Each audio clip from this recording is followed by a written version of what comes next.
And what I found is that I loved telling stories. I loved creating stories, but I hated writing. That when you're writing, you get like I got like adrenaline rushes when writing. Yeah, writing is ego death. As you have the biggest ego to claim that it's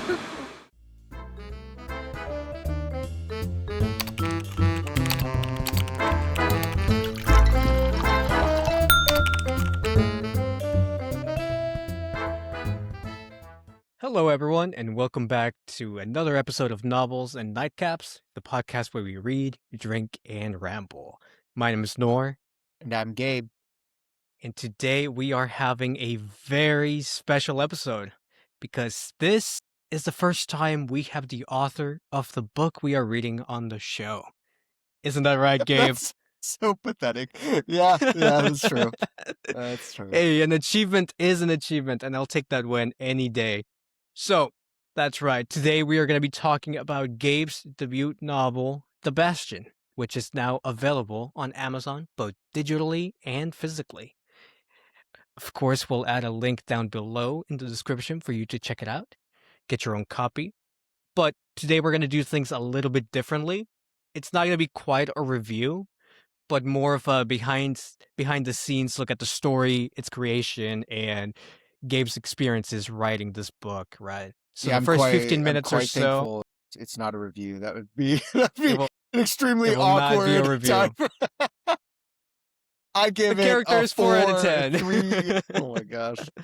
No, the first 15 minutes or so will be spoiler free. We'll provide enough context for you to understand the premise of the story and hear Gabe's sell pitch. He's going to pitch the book to you. It's going to be fun. Yeah. And then after that, we're going to dive into spoilers as needed. But the main focus is going to be, talking about Gabe's journey as a writer and how this first book came to be. Any lessons learned, any stories that you want to tell, any details, any influences, all that good stuff. But, as always, before we get started, Gabe, what are you drinking? Yeah, so I brought out the Blanton's once again. The Blanton's is that cool looking bottle that I drank for, I believe it was New Year's to break in the new year. And yeah, I figured what better way to celebrate the debut novel than drink some good bourbon. As you can see, there is a little bit of orange peel in there because I actually made it into an old fashioned with double the bourbon. So we're rocking well today. I gotta say, we're riding high, and this should be a very fun time. But Nor, tell us, what are you drinking? I had this big surprise planned out for you. I had this really hydrating, refreshing blue drink to match the ethereum of your novel. And I put it in the fridge and I told every single member of my family, hey, I'm gonna need this Gatorade on Friday when we film this episode. Don't drink it. Don't drink it. Understood? Yes. Everybody said yes. I repeated the same thing the day after. Hey, don't drink the Gatorade. I'ma need it. Well, I come home today, excited for this episode. As always, I'm late to record, so I run over to grab the drink, and it's not there. So I sent a very angry text to the group chat, the family group chat, and now I am stuck with a Dr. Pepper. So we love Dr. Pepper though. Dr. Pepper is also we do love Dr. Pepper, quite delicious. And nothing screams Victorian steampunk more than Dr. Pepper. More than a collection of chemicals only possible in a lab. How is it, Nor? 23 flavors. How 23 flavors. What's your Dr. Pepper review? I feel like we're both Dr. Pepper lovers. I would argue, for me at least, it's probably my favorite of the soda family, the soda variety. I'm not sure there's really any better. I think Dr. Pepper is where it's at. Yeah, I mean, there are some people I know out there that wrongfully claim that Dr. or Pibb Extra is better. Really? Okay, you don't know. That's not true. Nobody says that. Who says that? Hugo. Hugo said, no way. But here we go. We have Dr. Pepper. I like it. I love it. I would rank it as one of my top favorite sodas. I give it a 10 out of 10. As always. 10. Can't go wrong. But yeah, let's go ahead and get started. First things first, what is this book about? What is The Bastion about? Yeah, so my kind of elevator pitch for The Bastion is it's about a professional prison breaker who him and his partner are hired to break out the city's most notorious terrorist, unfortunately, out of the city's most secure prison, which happens to be this floating sky fortress known as the Bastion. I like to kind of pitch it as Sky Alcatraz. So you take Alcatraz, which is deemed, the most secure prison of all time, and then also put that in the sky, which is so it's even even more secure. However, as there are some complications and secrets hidden within this prison, some things go wrong, I'd say. So that's my like lightest possible pitch. It's set within the city of Gazmere, which if you played the game Dishonored, it's kind of that sort of vibe. It's a steampunk Victorian sort of grounding. And my like at least plot wise, my best comparison title, we call it a comp title, is the TV show Prison Break. I didn't have that in mind whenever writing the story, but upon reflection, I read my story and then realized it's just like the late 2000s TV show. I think it's AMC. I don't know what That network it's sounds right. from. AMC. Yeah, I think it's AMC. It feels like an AMC show, but It really it does. is very similar plot wise to Prison Break, the TV show, with of course some fantastical elements because this isn't set in the real world. This substance known as Ethereum, which is it's both a drug, it's both medicinal, it's also a almost like gold or coal and oil. It's kind of this all-encompassing elixir that the whole city of Gasmere is built off of. And it fuels the prison. It fuels the electricity in the streets. It makes the lights glow. It's bright blue, but it's also this way to oppress the poor, as it makes your eyes turn blue, like an electric blue. So there's a lot of really interesting facets with that of course play naturally into the story. And I think that's as far as I can go without really diving into spoiler territory. You can also read a very direct, more comprehensive blurb on the Amazon page if you're wanting, I guess, my more professional pitch. But that's my short and sweet. If you like prison breaks, if you like heists, if you like high stakes, if you like a little religious, cult action, you might like the book. That's a really good pitch. I like that. I appreciate it. I appreciate it. Yeah, I think that is a really good description without diving too deeply into spoilers. Because things definitely get complicated very quickly, and the warden it turns out to have some more, nefarious purposes and ulterior motives. Who would have guessed that people aren't as simple as they seem at first sight? But that's your pitch. You kind of already talked about this, describing it as, close to Prison Break and Dishonored in terms of like setting and plot. But what kind of reader is this book for, and what kind of people would like this book? Yeah, Yeah, I so in writing it, I very much intentionally tried not to go too hard into the steampunk genre because I find that I don't know, I want everybody to kind of enjoy it. So I mean the most obvious thing is of course anybody who's a fan of sci-fi fantasy, steampunk, gaslamp, all of those genres are going to very much enjoy this. I mean, it is very much action forward. There's a lot of problem solving going on, prison breaks, of course. So if you're looking for a really deep, transformative experience, this probably isn't it. I'll say that straight up. I wrote this to be something that you can enjoy, love. It's entertaining. It's not supposed to change your life. If it does, I want to hear about it. I think that's super cool. But it's not intentionally designed that way. It's supposed to be something that is more of like a popcorn blockbuster sort of vibe is how I wrote it. So if you're wanting something that's pretty fast paced and exciting, a lot of twists and turns, you're gonna love this. That's at least how I would describe it. It's not super deep into the genre, so it's not really bogged down by a lot of the weight or descriptions that some steampunk worlds might fall into. I very much wrote it as kind of a bridge between a general audience trying to get into this type of genre because most people haven't read steampunk, and I don't blame them. So this is kind of a bridge, I would say. yeah. And I will say that the world building always felt natural and just kind of in the background as opposed to being like the forefront.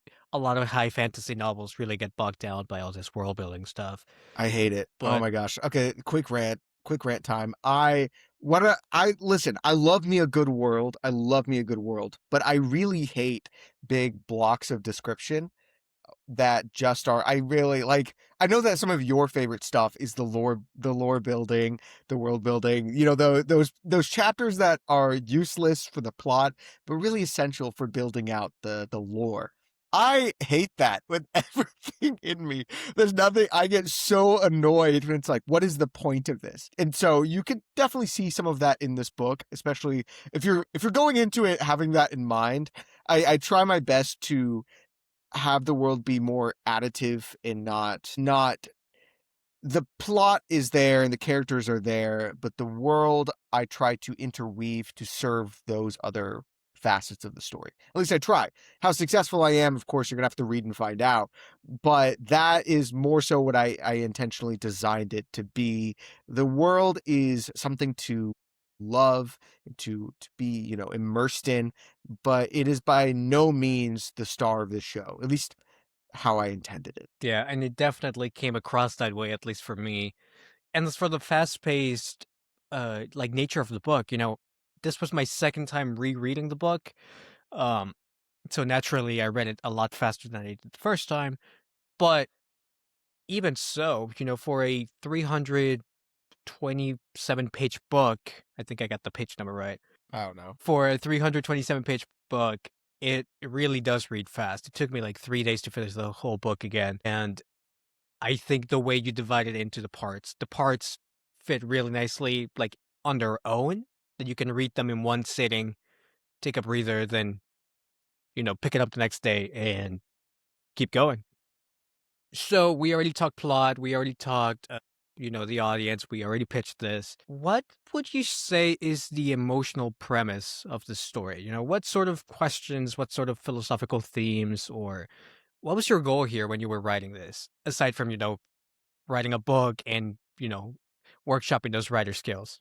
So I think that number one, I'd say that with the intention of the book not being ultimately to change anybody's life, like I'm not expecting anybody to be like, this was the best book I've ever read. Not to dog myself, but the intention is to entertain, right? And so the arc within this book is quite simple, quite direct, and it's about trust. It's about love. It's about trust.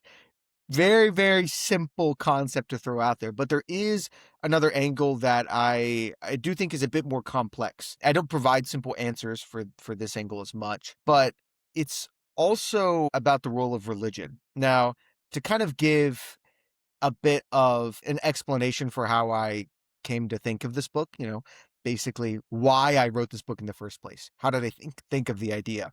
I was doing some research. I'm a history PhD student. I was doing some research into old prison systems, so Victorian prison systems. I was bored, got in a rabbit hole, as often happens, right? And I found photos of this in the Victorian prison system. Religion was a very large aspect of what prison was about. It was about repentance, is what was central to Victorian prison systems.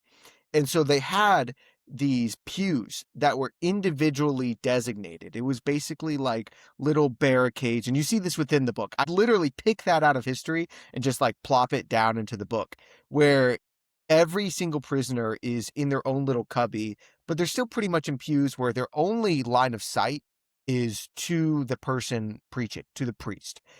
And I just thought that was simultaneously so dystopian. Like that's such a weird thing to it seems so counter to what religion is supposed to be at its core. It's supposed to be about community building, right? It's supposed to be about like loving one another, loving your neighbor. That is, at least often what is in the text.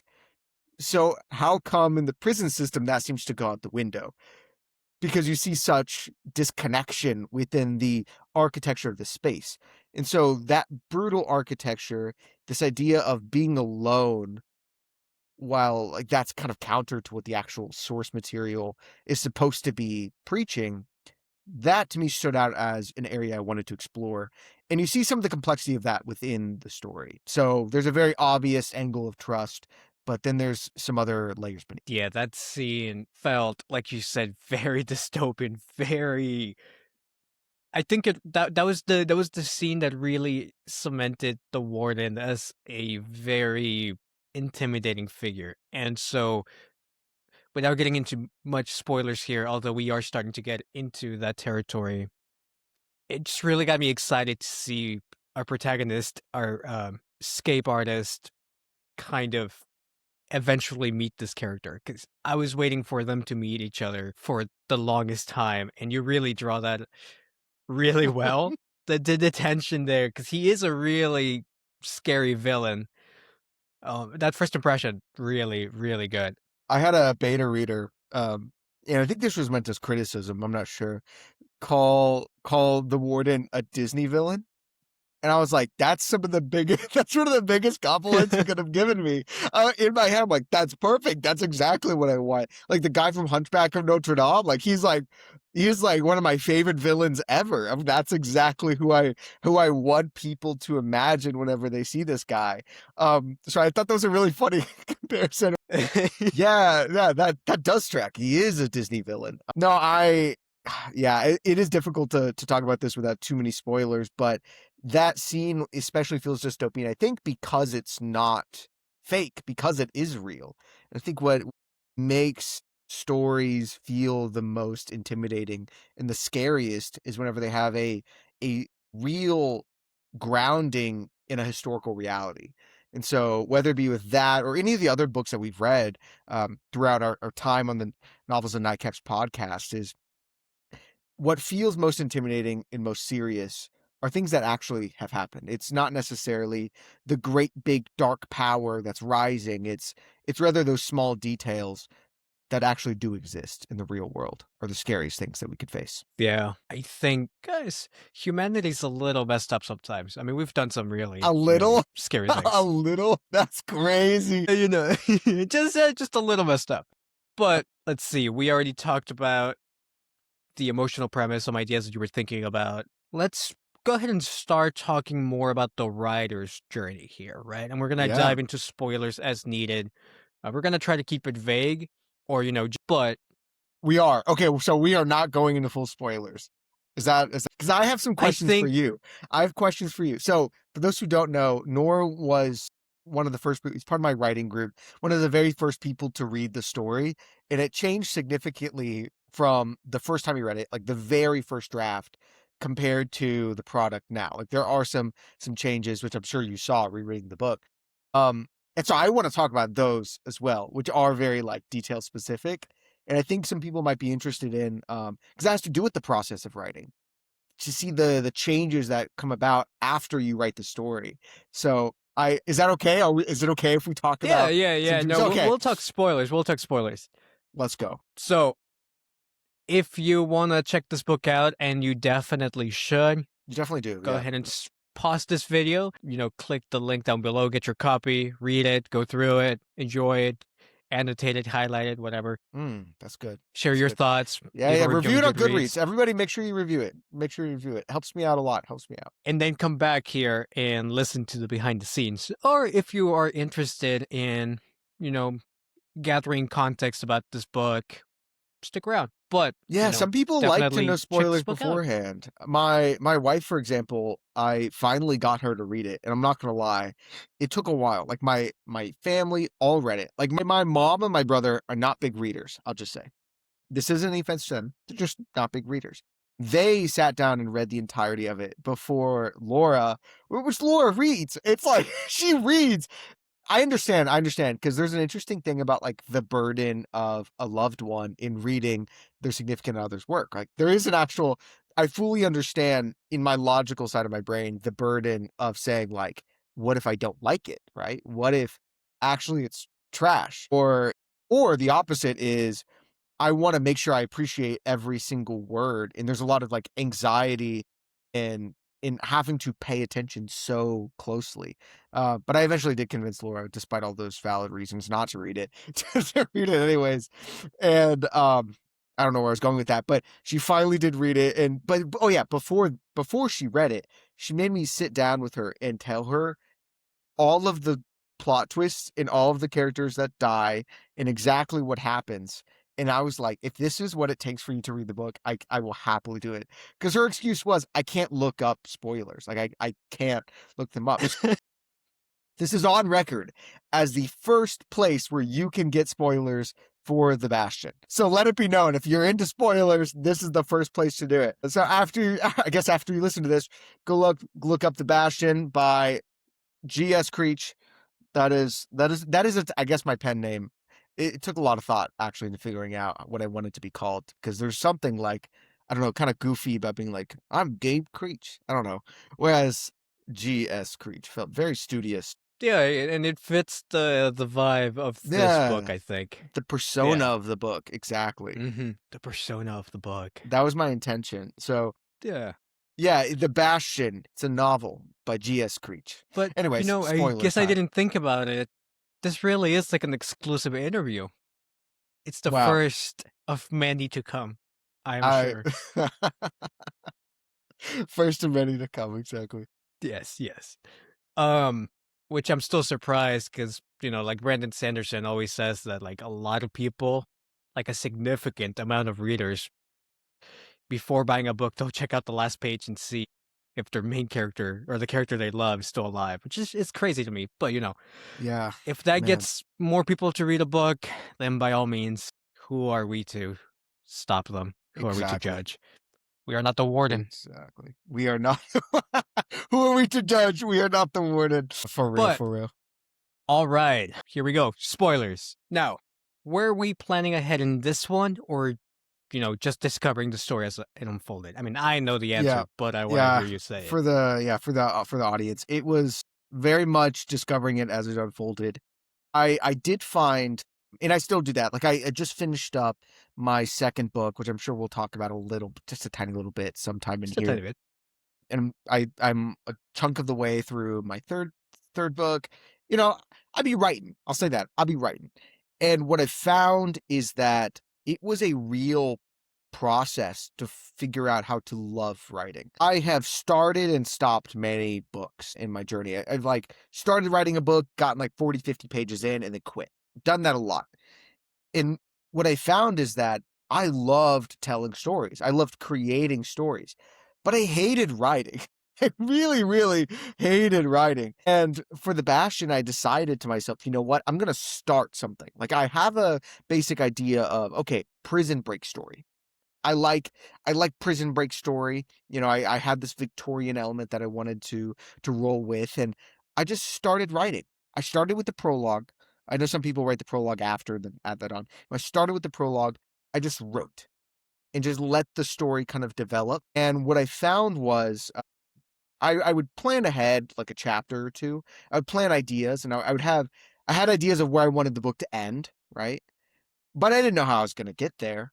And so I constantly found myself creating challenges, like situations where I had written myself into a corner and had to write myself out. And that was the part I loved about writing. Like, that is where I found an actual joy in the craft, was having to figure it out for my character. It forced me to be smart and actually like consider what was going on. And I think there's some, in my opinion, there are some definite moments in the book where you can probably see like, oh, he definitely did this to himself. I'll give one in particular. There's one in particular that I'm okay, wait. I want to know which one you were thinking about. Which one are you thinking about? I think we're thinking about the same one, because, I mean, for those who don't know, when Gabe was first writing his first draft, he would share, chapters as he released them, or as he wrote them to me and a friend, and we would read through them and we would share our thoughts. And there was this one chapter that made it to the final copy where the protagonist Bear is like sneaking through the walls at night, trying to get to the kitchen, which is like this, place with contraband. And he's gonna like alter the ledger, right? So he borrows a pen early on, and at least in the first draft, he gets to the kitchen, right? The place where he needs to be, and he's ready to write on the ledger, only to find out he doesn't have a pen. Now, in the final version, he drops the pen and, it creates a moment of tension as the warden and the guard kind of notice that there's a pen on the floor. There's a sound. But here we have Barris, who all he needed was a pen to write. All of a sudden, no pen. Yeah, And no, that so was an accident. So when I was writing that 100% was like, I don't know. I feel like we've read quite a few books. I've watched a lot of movies. There's just a feeling that some things are supposed to happen at certain times. I can't fully explain it, right? I don't have a full system for it. But I'm like, okay, you're crawling through the vents. Something bad has to happen. It's not exciting. What is the most interesting thing that could occur? That's always a thing I think any author, any storyteller should tell themselves whenever they're writing scenes. It's like, what is the most interesting choice here? And the obvious and most interesting choice is, okay, he finds two characters having a little conversation. He needs to drop something, right? He needs to make a noise. There needs to be a moment of like, oh my gosh, what's going to happen? Like that's what's supposed to occur. And so he drops his pen. Didn't think anything of it until I got that was fully an accident, like 100%. That is a moment where like, and I wonder if some people might read that and be like, oh, that's convenient. But no, it really was an accident that he drops his pen. And then I had to really think through, and I had to like go back in the chapters, read through everything I'd put in the room, like what I had put, kind of what was the vibe of the contraband in the room, and try and problem solve a way into creating ink. which I I'm pretty sure it would work. For all the research I've done, it would function correctly in make ink. But that was 100% I wrote myself into a corner and had to figure my way out. and I will say that maybe it's because I know the backstory behind it, but that is one of my favorite like moments in the book, and it really, I mean, it's a show of ingenuity because it's a really good solution, and it feels feasible and practical, and like not convenient necessarily. Because it does require some thinking, like I personally, if I found myself in that situation, I would not be able to figure it out. I would probably try to use my blood as ink. But, Barris is a master escape artist. I don't know if that's the right title, but Yeah, he's sure. he breaks people from prison. Yeah. He knows what he's doing. He's pretty smart. He's plucky, right? And it's just one of my favorite moments. It's so good, and it really is a good way to like kind of roll with the punches and just see what happens. Did you have any others, or maybe not as extreme, but Yeah, pretty much every single thing. So another big moment is like you have near the end of the book. I'm pretty sure this is Act 4, right? This is part 4. Barris is locked in a prison cell, and Hutch, his prison mate, his longtime friend, is in the cell right next to him, and he realizes he needs to get out. This is one of the problems of not planning detail. Like I do not have a very, very tight outline with these things. I don't have an outline at all that's written down. I have like, okay, I, of course, as a good story should have, I'm going to have Barris and the warden face off at the end. We know that, right? He's going to try and save Kelvin, naturally. And then I realized, okay, how does he get out of the cell? So the process of him getting out of the cell, of like drilling into the wall, that whole thing was again a moment of me having to write myself out of the situation I put myself in. And is exactly like that stuff is what's fun. I love not only the problem solving with the Bastion in particular, it was a lot of like actual escaping, a lot of puzzling together these sorts of pieces. And in the second book that I wrote that I'm currently editing, it is a lot more social and like fight scene. But in this first one, it's not as much fight scenes that I'm having to figure out how to survive. It's how do you escape? It's a very tangible, physical problem. And it allowed me to exercise a lot of critical thinking, I'll say. I had a lot of moments where I had long drives, I was driving across the country or something. I remember this is very specific. I remember the moment I figured out not only that, but the entire rest of what I wanted to happen. Basically, who was going to die, how was going to happen, the beat by beat structure. We were driving from Texas up to Michigan at the time, I believe, and we left at like 4 a.m. super early. And Laura obviously wanted to sleep, and she yelled at me because I was playing the music too loud. And so I had to turn the music fully off. It was silent in the car. So I'm just driving. The sun is rising. It is silent. And I had hours to just stare at the road, and think. And I found that as time has gone on, I've had more road trips like this where I get that time to think in silence. That is when I think best. It's not in the shower, it's on long road trips, which is such a weird thing that I never would have thought of. But complete silence on a road trip when my wife is asleep, zonked out next to me, the music is off, and I just get to process. Yeah, I will say the power of silence is kind of underrated, especially these days when you have like all these songs available on your phone. But It was honestly, forced. It's forced silence. yeah, Like I don't want to make her angry. Like you know, I do everything I possibly can to not make her angry. And so, sitting there in silence if that's what I need to do. But you're right. I mean, like social media, everything is constantly making noise. And of course, I mean, I'm addicted. Like it's hard not to just sit there. It's hard to sit there in silence. There's an urge at all times to have something playing, something going, something happening. And that really, really hurts the creative flow, I think. I imagine that also your D&D skills came in handy, being resourceful and coming up with all sorts of ways to get yourself out of trouble that you created for yourself, That's what my mom which says, bro. She goes, I'm not joking. The first time she read the book, she goes, "Man, I knew you'd be a good storyteller because you did all those little D&D things with your friends." And I went, "Oh my gosh, I'm gonna lose it." But yeah, she attributes all of my creative writing to Dungeons and Dragons. That is the I think that uh, is the biggest takeaway of this episode.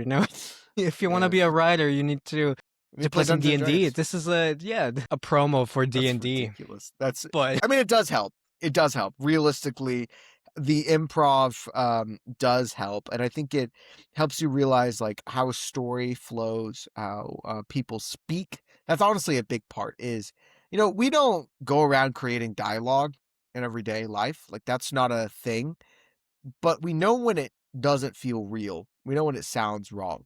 Whenever you talk to somebody and it just sounds like not how people talk. But we also know how it's supposed to sound in media, right? Like how in a movie or a book things are supposed to feel. And I found at least that whenever you get on the page, oh my gosh, it's actually way harder than you think to make people sound how you want them to sound. Like you might picture a character as really smart, but then you realize, oh, I have to make them smart in how they speak. And Dungeons and Dragons is actually a pretty good way to practice that and how to make somebody seem smart, smarter than you are, at least, right? Like, how do you make a character seem smart or strong or menacing? Yeah, DMing for years and years and years helped me learn a little bit of that. But I would definitely say more than that. It's actually just writing.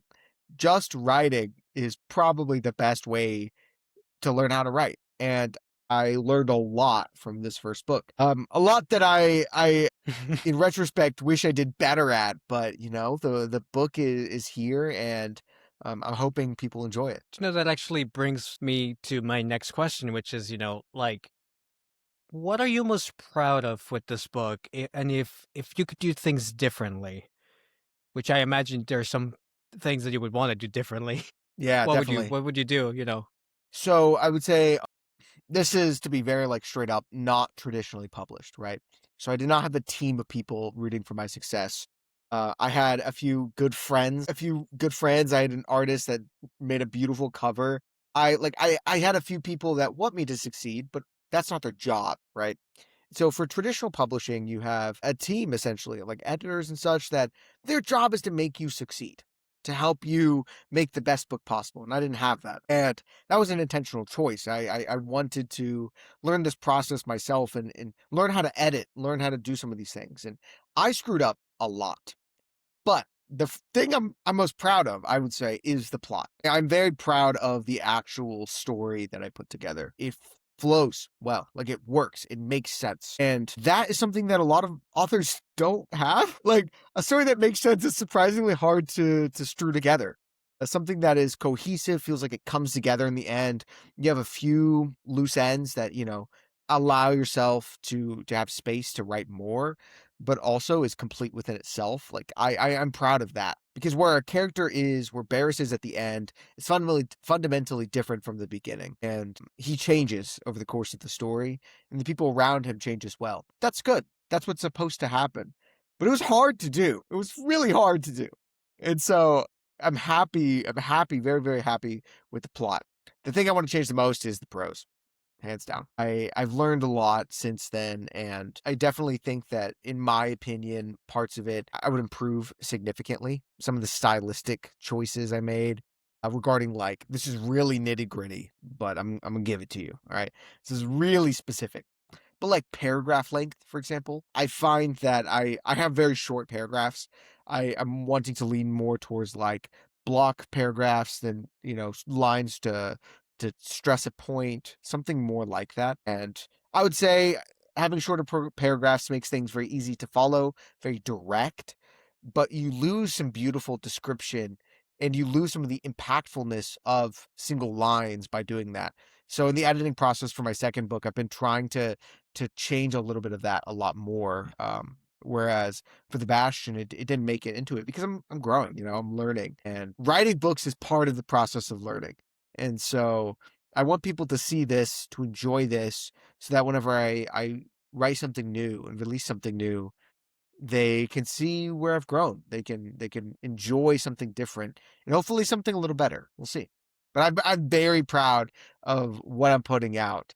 But I think there are always ways to improve. Yeah, and I was gonna say you should be proud of that because I mean, when I was reading these chapters as they were coming out, and you kept telling us, you were kind of discovering the story as it went. I, I was a little jealous of like how like cohesive it really was. I was like, oh my god, you have such an intuitive sense of storytelling, and I was like, this makes me so mad because I'm out here struggling time and time again. I'm like, I know I want this to happen eventually, but I don't know how to lead into that. And the way you do it, at least you just have a good sense of like you have like a good sense of direction like from within, I think. But like you said, it takes a lot of work, and the work shows off because you do have a really cohesive storyline that comes full circle, even with Barris's character, Kelvin's character, even the secondary characters like Hutch. And then the other thing you were saying, like how you were growing, that actually brings me to my next point. It's a nice segue because, some people, I've heard it before. The last one that I've heard it from is Brandon Sanderson. Yeah. But, some people believe that art, the project that you're working on, the product, isn't really the book, but it's you as a writer.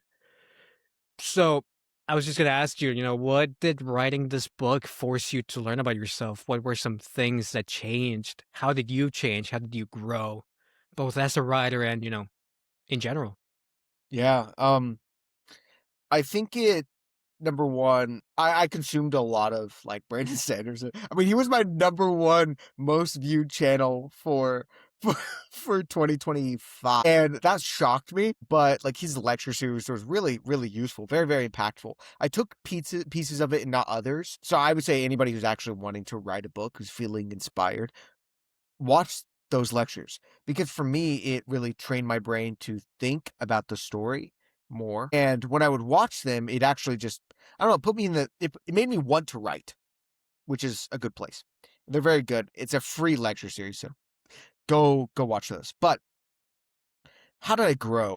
I grew in discipline, I think, is a big thing. It kind of told myself, I mean, a lot of people who want to write start books and don't finish them, and it made me realize I can finish them.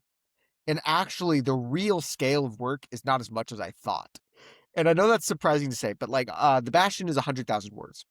I wrote it to be 100,000 words. That's what I planned for. It's like a industry standard. It's something that sounds very intimidating, but whenever writing it, you see the number tick up whenever you're writing consistently. And when I was writing the Bastion, I was a full-time barista. So I was working 40 hours a week in a coffee shop, which allowed me to lease the mental space to write after I got home from work. So I'd open at like 5 a.m. and then I'd get home at like 12:30 or 1. I would start writing, and I'd write, and I told myself every single day I have to write at least 1,000 words every single day. and I spent the time making like a tracker on Excel. Like I made basically like things around myself to remind me to write. And so the number one biggest thing is discipline, 100% discipline, but also respect in the sense of, oh my gosh, this is really hard. This is not easy.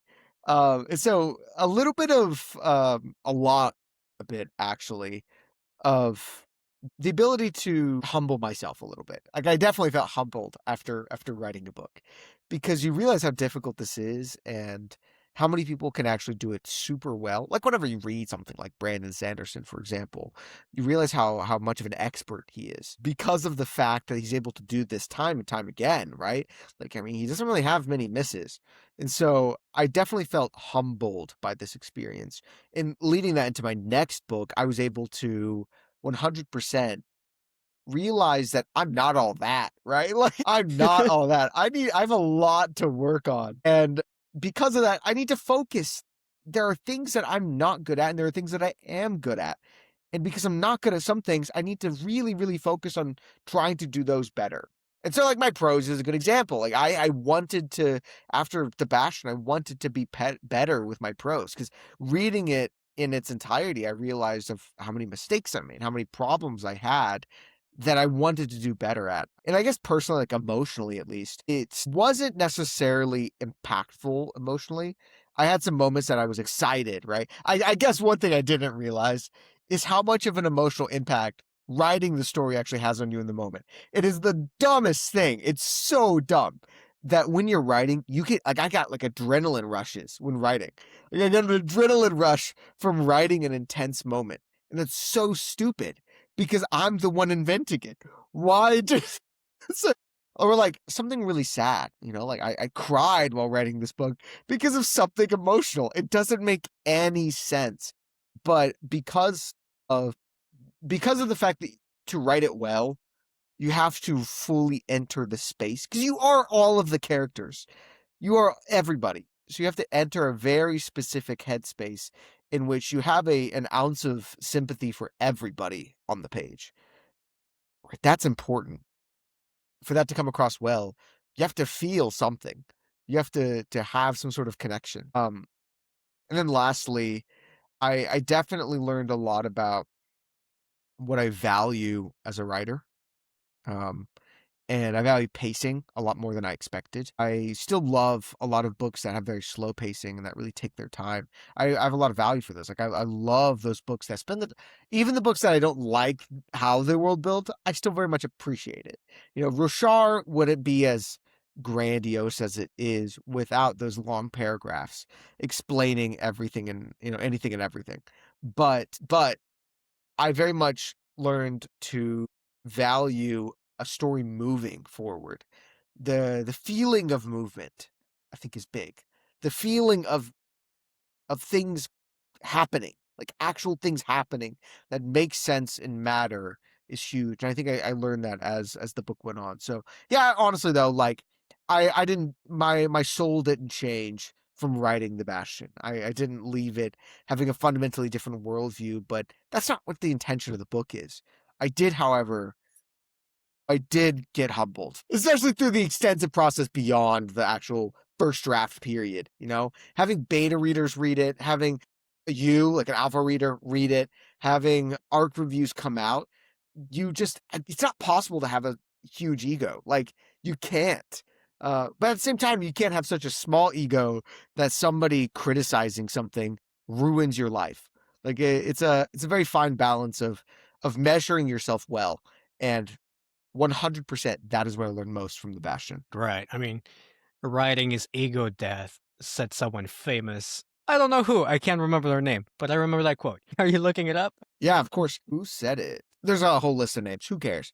Who cares? Then Someone I came smart up said with it. it. Yeah, you can. It's actually your quote. It's It's my actually your quote. quote. Yeah, writing is ego death. As you have the biggest ego to claim that it's your quote. Yeah. But okay, so humility, discipline, the art of showing up, respect for the writing process, all good things to take away from this, you know. And I like the way you talked about the importance of movement and progression and growth, because you're not just writing words on a piece of paper, these are moving words, they should be moving you as much as they move the readers, or maybe even more, right? And, it's not really a pic it's like the difference between a picture and a video, there's a difference. There's a whole layer that movement adds to the story. And I think you do it really well here. Varys is always doing something, for a story that takes place largely in one setting, a very claustrophobic, depressing, intense, confined space. There is a lot that Varys does. He's always on the move. He's always doing something proactive. Even in those situations where he feels that he hasn't done anything, there's always something happening, which is really, it really does work wonders for, the story progressing and the plot unfolding. But let's see. We already talked about a lot of things I wanted to touch on, I really want to but know your experience. Listen, we've my talked plenty about me. experience. We talked plenty about me. Okay. I It's your talked a book. lot. Yeah, whatever. But as the co-host, right? You read the first draft. I'm going to be very clear, talking about the ending. Okay. We're talking about the ending of the book. I guess this is a bit of obviously it's a spoiler, but Spoiler. the ending changed significantly from the first draft. So just a quick timeline. I wrote the first draft. I sent it. Nor and a couple other people were like, I think I like the ending because it was a little bit of it was quite an open ending. I'll say that much. Very open ending. And it was kind of a mixed bag. People were mostly like, I think I like it. And then I sent it to beta readers, and universally everybody said they hated it. So which is okay. That's what you have beta readers for. That's why you get people to read the book that aren't really, really close friends. And so I got spent some time, rewrote a good chunk of the fourth act, tried to make some things, matter more, tried to change some interactions, made the ending a bit more closed, right? It sets up for a sequel, but it's also like a bit more closed. So with that being said, pretty big change, right? Pretty big change. Nor, what is your impression? You can tell me honestly. You can I'm you know, I'm okay with the ending changing. I think for the majority of people, it is the right choice to have the ending that I have now. The first ending, just to kind of lay it on the table, ended a chapter before the book ends now. So it ends with Kelvin on the bed. Is she dead? Who knows? Barris doesn't know, right? That's how it ends. It ends with basically the think like the obvious kind of inclination that they get to leave, but it doesn't really say whether or not Kelvin is dead. And makes sense. Everybody thought there was more chapters. They thought I didn't send them the whole book, and they were very upset with me and were like, "Give me the full book." So Whole book. yeah, This is it. yeah, sorry. So anyways, I fixed the ending. I'm sorry. I'd never written an ending before. But Nor, what did you notice about the ending? How was it different?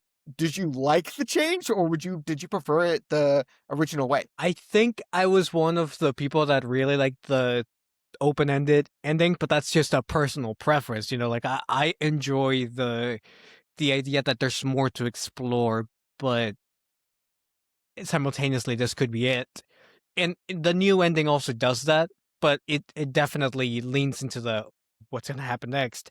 And the way I pictured it, and I think this works like to your favor, because one of your intents in writing this was to create, something entertaining, something that feels like a movie, and it really does work that way. The ending, to me, the last line, as soon as I read the last line, I could feel like the Mission Impossible theme, like kicking in, and like cutting to credits, like setting the sequel up. I'm like, oh, okay, like this is a Foundry warship, and be prepared to board. Yeah, that's It got me pumped. I liked it. Personally, I enjoyed the nature of the other ending, but You are right. I think ultimately this is a better choice. I can see why a lot of people would be pissed. Because we don't know if Kelvin's alive in the first draft. Yeah. We don't know if Barris can even fly a ship. He might just crash. And I really, there was this one line in on the last page. It's not necessarily the last line, but it's the one where Barris, I believe it's Barris. It could have been Kelvin, but it doesn't really matter who said it. It's one of them is like, "Hey, I don't think I've ever said this before, but there's something you should know, or there's something I need to tell you," and then he just cuts off because you get that sense of like the character progression. It's come full circle. Like he's finally gonna say he's gonna he's no longer this bastion. He's no longer this floating island. Yeah. And yet it doesn't quite hit, so that in the sequels something can happen, or we get to see that idea, that theme be explored more Yeah. in depth. Maybe And we so get a when little he loving. Who knows? Yeah. yeah, like if he eventually says it, when he eventually says it, the payoff will be even huger. But yeah, I Court mean, of A Court hey, of that's what Thorns better. and That's what Bastions is actually the sequel's title. I don't know if you realize that. Court of Thorns and we're just Bastions. we're just assassinating your. Next book is just smut. No, no, no, no. But what about okay? So second, this is also selfish. This is not. I guess this is for the audience, but so when the first draft, this is a little insider baseball for everybody. The Prophet, right? If you've read the book, you know who the Prophet is. If you don't, you're going to be a little confused. But the Prophet, who's that, insidious terrorist guy, is in the prison. Big reveal. Uh-oh, he's working with the warden. What? And in the initial draft, right, Kelvin murks him, stabs him, dead. It's like you get him for like 2 chapters, and then he's dead. And from beta reads, one of the big things people said was, we didn't really get much of him, right? We didn't get much of him at all. And that's not very satisfying. And I was like, okay, structurally, how do I handle this? I can't introduce him earlier because it's a big reveal. Like, it's supposed to be a reveal. If I introduce him earlier, it's not a reveal. If I introduce him, if I don't, obviously you have to introduce him because he's the main reason they're there. And so I kind of figured, what if she, stabs him, but doesn't kill him? Because you can survive stabbing. And so it presents a kind of a parallel duel between Barris and the Warden, and then Kelvin and the Prophet. There's a parallel duel.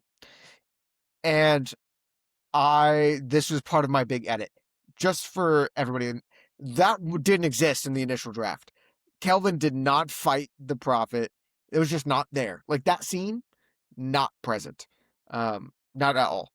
And so how did that change land for you? As somebody who read the first draft to the final draft that you read, was that something that did you like that the Prophet died earlier? Was that something that was even on your radar when you first read it, but you didn't tell me because you're my friend and you don't want to be mean? So what, what's your take on that?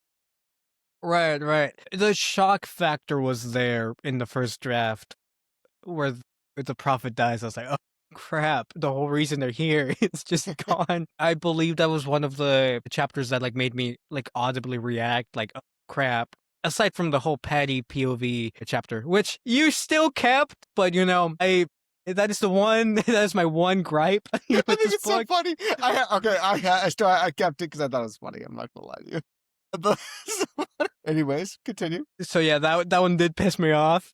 But that POV aside, I actually do think this works better. It really added a whole lot Sorry, of I was layers. just reading chapter 19.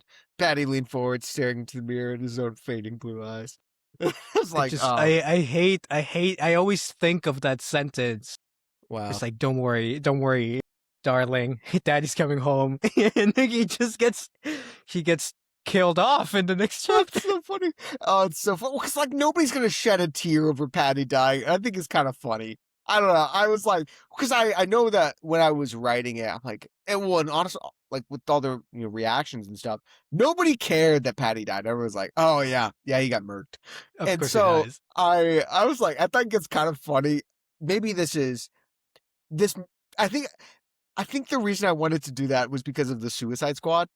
Like, you know how the Suicide Squad opens with It like rem- a cold open and you get attached to all these characters, then everybody dies. I think that's so funny.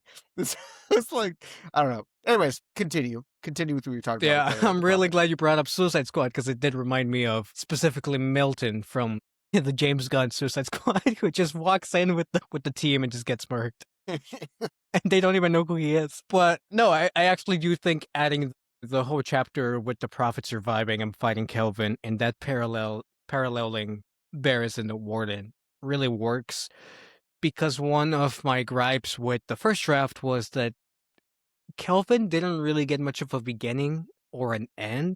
Yeah.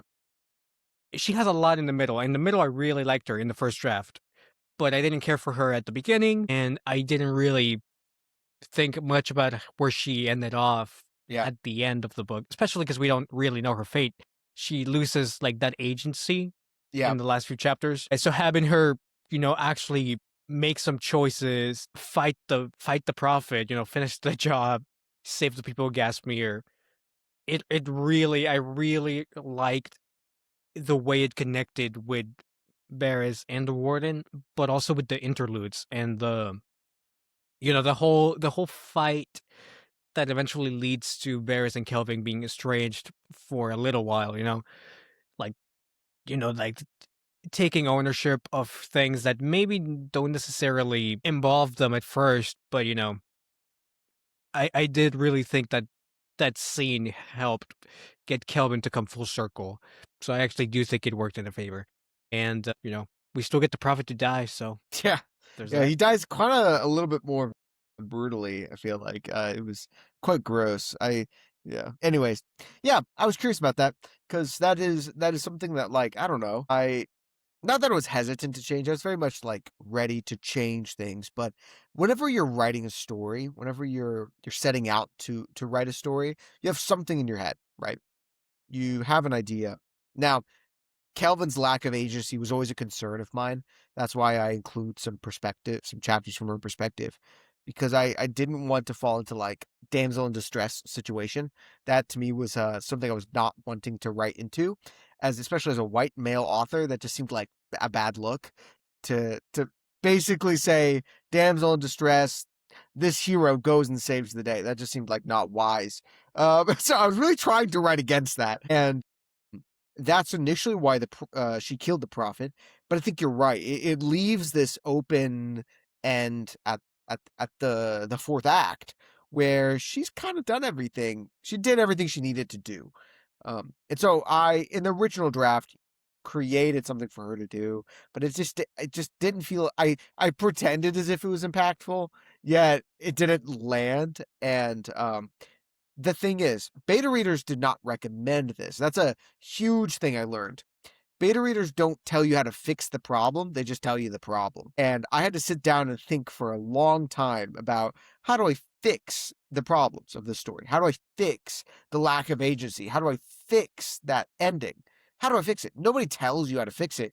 You have to figure out what's wrong with your story. So, anyways, yeah, I was just curious about the difference in reading the very first draft to now. So that's very interesting. It's very, very interesting. Yeah, no, I give the ending 2 thumbs up, Two thumbs which up. is, Wow.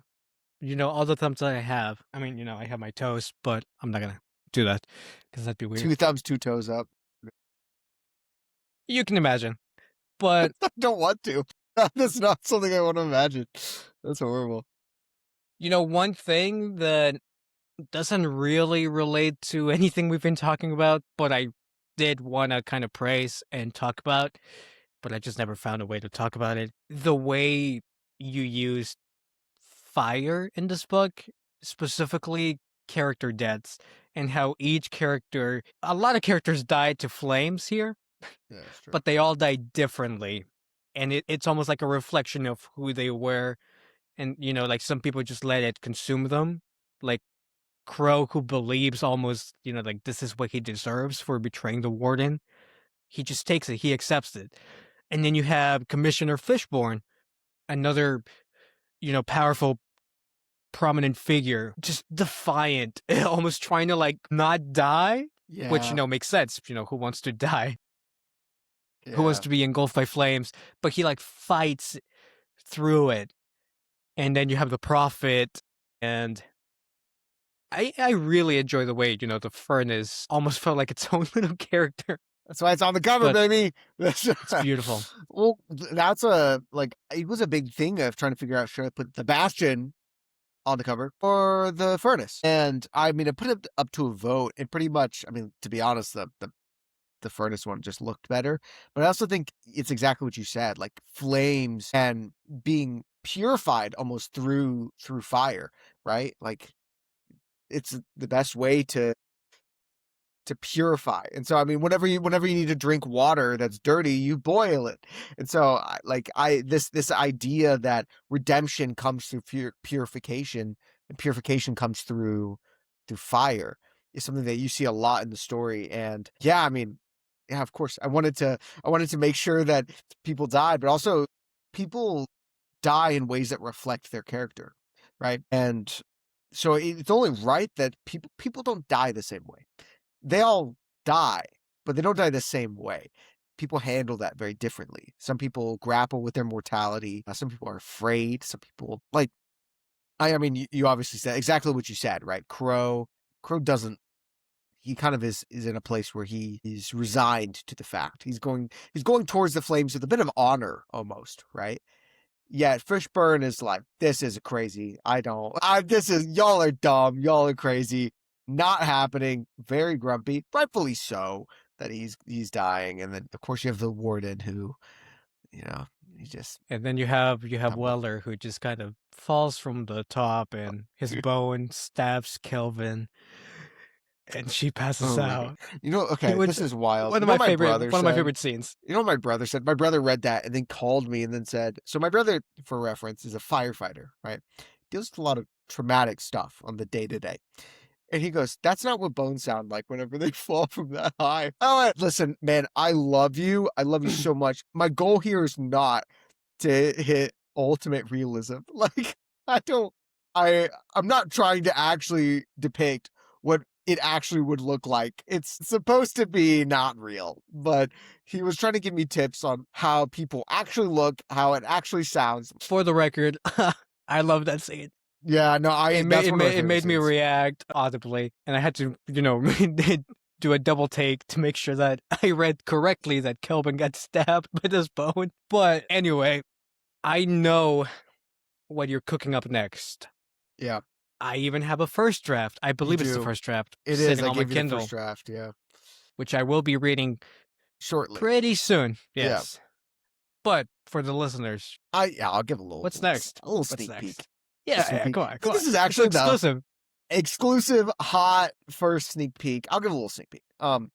So basically, I was playing The Last of Us, right? The Last of Us Part 2 to be exact. And in that same weekend, I also watched The Hunger Games. And I went, you know, there are too many battle royale stories where the person wants themselves to win. That's lame. I don't like that. What if you have somebody fighting, right, in a battle royale situation for somebody else to win? Like, that's their whole purpose, is for somebody else to win. So the current name is Second Chance, and it is a cyberpunk story about a father who enters into Second Chance, which is a government mandated afterlife program where people fight to the death. I mean, I guess they're already dead. So it's people who die, right? All the poor people, basically. Go to a virtual world where they're on a game show and they fight to the death. And the person who wins that game show gets a second chance at life. They get a new body, get a bunch of money, get another life. It's basically a way for the government to oppress the poor people. Now, after this father, the main character Danton, his daughter is killed.